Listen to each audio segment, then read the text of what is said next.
പുതിയൊരു വീഡിയോയിലേക്ക് എല്ലാവർക്കും സ്വാഗതം. മുംബൈയിൽ നിന്ന് ഹുബ്ലിയിലേക്കാണ് നമ്മൾ പോകുന്നത്. പൂനെ, ലോണാവാല ഒക്കെ കണ്ടാണ് നമ്മുടെ യാത്ര. മഹാരാഷ്ട്രയിലെ ലോണാവാലയ്ക്കടുത്തുള്ള കാർല ഗുഹകളാണ് നമ്മുടെ ആദ്യത്തെ ലക്ഷ്യം. 2000 വർഷം മുമ്പ് പാറ തുരന്ന് പണിത ഒരു ഗംഭീര ബുദ്ധക്ഷേത്രമാണിത്. ലോണാവാലയിൽ നിന്നും ഏകദേശം 11 കിലോമീറ്റർ അകലെയാണിത്. ഗ്രേറ്റ് ചൈത്യ ഗുഹയാണ് നമ്മൾ കാണാൻ പോകുന്നത്. ബുദ്ധമതത്തിലെ ആരാധനാലയങ്ങളെയാണ് ചൈത്യം എന്ന് പറയുന്നത്. ഒരു വലിയ കുന്നിൻ ചെരുവിൽ നിന്ന് 500 പടിക്കെട്ടുകൾ കയറി വേണം ഗുഹയിലേക്ക് പോകാൻ. കുന്നിൻ ചെരുവ് വരെ ജീപ്പിൽ വരണം. അത്യാവശ്യം ആരോഗ്യമുള്ളവർക്ക് ഈ പടികൾ കയറി മുകളിലെത്താനാവും. പടിക്കെട്ടുകൾക്ക് ഇരുവശവും കൊച്ചു കൊച്ചു കടകളാണ്. ദേവിക്ക് സമർപ്പിക്കാനുള്ള പൂജാദ്രവ്യങ്ങൾ എല്ലാ കടകളിലുമുണ്ട്. മഹാരാഷ്ട്രയുടെ തനതു മധുര പലഹാരമായ മിൽക്ക് പേടയും അലങ്കാര വസ്തുക്കളും കളിപ്പാട്ടങ്ങളും ശീതളപാനീയങ്ങളുമൊക്കെ ഉണ്ട്. പേരറിയാത്ത ഒരുപാട് മധുരപലഹാരങ്ങൾ കണ്ടു. എല്ലാം രുചി നോക്കാൻ തരും. മുകളിലേക്ക് കയറിയപ്പോൾ രുചി നോക്കി നോക്കി കയറിപ്പോയി. തിരിച്ചു വരുമ്പോൾ വാങ്ങാം എന്ന കണക്കുകൂട്ടലോടെ.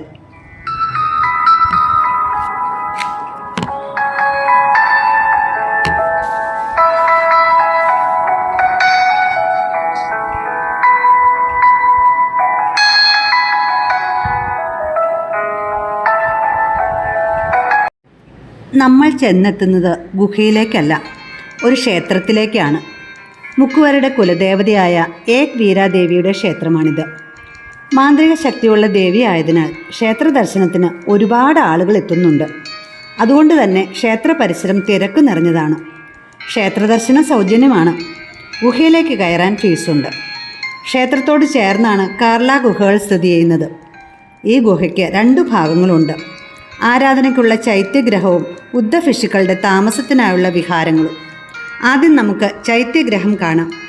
ശാന്തി നിറഞ്ഞു നിൽക്കുന്ന ചൈത്യഗുഹ നമുക്ക് പ്രത്യേകമായ ഒരു അനുഭൂതി നൽകും. ക്ഷേത്രത്തിൻ്റെ അരികിലൂടെയാണ് ഗുഹയിലേക്ക് പോകുന്നത്. ക്ഷേത്രത്തിലെ തിക്കും തിരക്കുമൊക്കെ നോക്കിക്കണ്ട് ഞങ്ങൾ ചൈത്യ ഗുഹയിലെത്തി.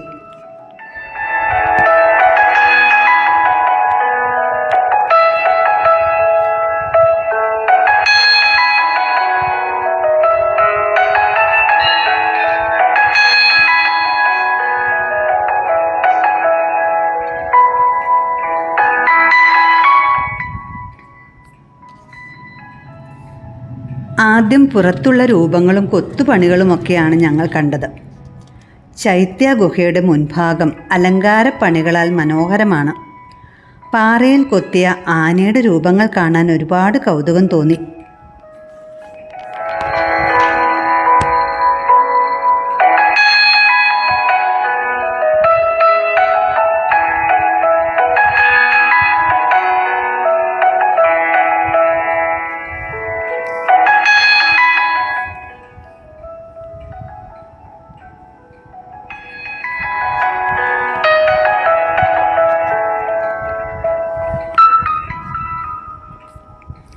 പ്രാർത്ഥനാ ഹാളിൽ പാറയിൽ കൊത്തിയെടുത്ത ഒരു വലിയ ചൈത്യം കാണാം. 45 മീറ്റർ നീളവും 14 മീറ്റർ ഉയരവുമുള്ള ഈ ചൈത്യം ഇന്ത്യയിലെ ഏറ്റവും വലുതും പഴക്കമേറിയതുമാണ്.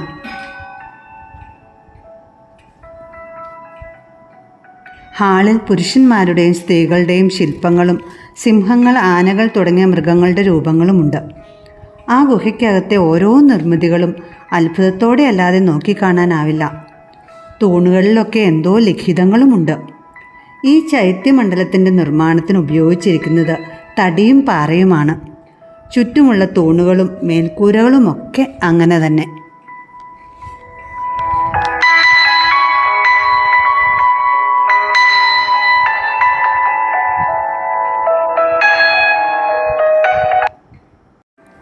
ഗുഹയിൽ നിന്ന് പുറത്തിറങ്ങി ഞങ്ങൾ ബുദ്ധവിഹാരങ്ങളിലേക്ക് പോയി.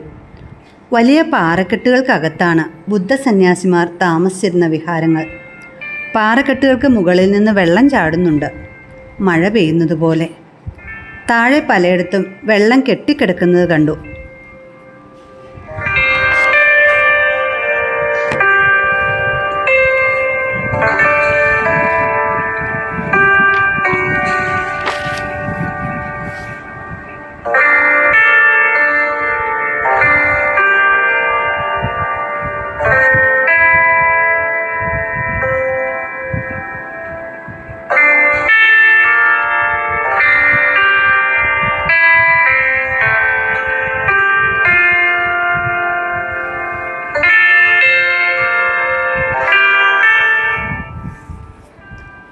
അകത്തേക്ക് കയറി.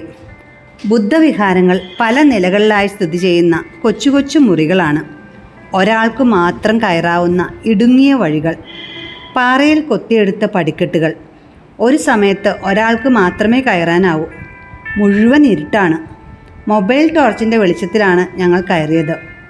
ഈ മുറികളിലാണ് ബുദ്ധസന്യാസികൾ ധ്യാനത്തിനായി ജീവിതത്തിൻ്റെ ഏറിയ ഭാഗവും ചിലവഴിച്ചത്.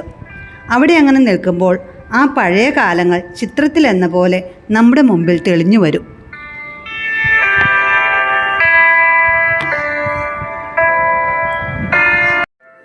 വിഹാരങ്ങൾ കണ്ടുകഴിഞ്ഞ് ഞങ്ങൾ അവിടെ ചുറ്റി നടന്നു. പൂജാ സാമഗ്രികളുമായി പല വേഷത്തിലും ഭാവത്തിലും വരുന്ന ഭക്തജനങ്ങൾ ഒരു കാഴ്ച തന്നെയാണ്. വധൂവരന്മാരും അണിഞ്ഞൊരുങ്ങിയ പെൺകുട്ടികളുമൊക്കെ ഉണ്ട്. ഏക് വീരാദേവിയുടെ അനുഗ്രഹത്തിനായി ഏകാഗ്രതയോടെ പ്രാർത്ഥിക്കുകയാണവർ. ഏക് വീരാദേവി ഒരു ഹിന്ദു ദേവതയാണ്. കോലി സമുദായത്തിലെ കുലദേവിയാണവർ.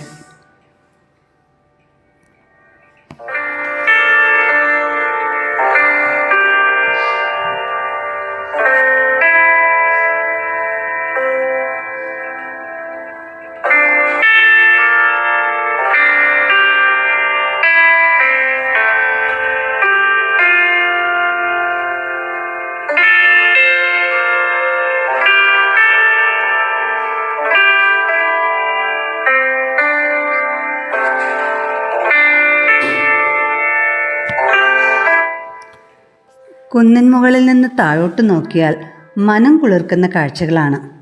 കുറേ അധികം സമയം ആ കാഴ്ചകൾ നോക്കി ഞങ്ങൾ അവിടെ ചെലവഴിച്ചു.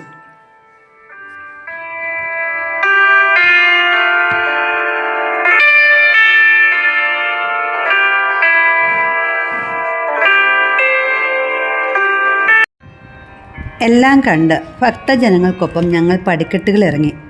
തളർന്നപ്പോൾ മോരും വെള്ളം കുടിച്ചു. സത്യം പറയാലോ, ഒട്ടും ഇഷ്ടമായില്ല. താഴെ എത്തി രുചികരമായ മിൽക്ക് പേട വാങ്ങി. എത്ര കഴിച്ചാലും മടുക്കില്ല, അത്ര നല്ലതായിരുന്നു. കാർല ഗുഹകളോട് വിട പറഞ്ഞ് ഞങ്ങൾ മടങ്ങുകയാണ്. ഇന്നത്തെ കാഴ്ചകൾ തീരുകയാണ്. നിങ്ങളുടെ വിലയേറിയ അഭിപ്രായത്തിനായി കാത്തിരിക്കുന്നു.